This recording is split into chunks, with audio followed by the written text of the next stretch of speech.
Pourquoi attire-t-on toujours les mêmes histoires? Tu parles des histoires humaines? Les histoires de vie, tu vois, tout ce qui nous arrive, on se dit oh là là, c'est pas vrai, ça recommence encore, comme si on était voué à... On se met dedans volontairement tant qu'on n'arrive pas à analyser l'histoire en question.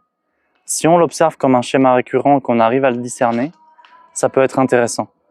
Moi, pour un certain temps dans ma vie, j'attirais beaucoup de femmes ultra blessées. Parce que ce que je voulais, c'était être dans une sorte de posture de sauveur avec elles. Tu vois? Mais c'était pas du tout sain pour moi ni pour elles, parce que j'étais pas dans l'autonomisation du féminin. J'étais dans autre chose.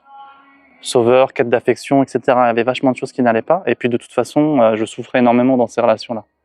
Il fallait que j'analyse, que je me vois responsable de ces attraits, comprendre pourquoi, et ensuite de faire des choix.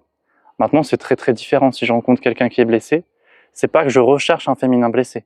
C'est juste que la vie disponibilise ça et je dois être honorable selon le meilleur pour cette rencontre. D'accord. Mais je suis plus du tout mal placé dans le lien, tu vois.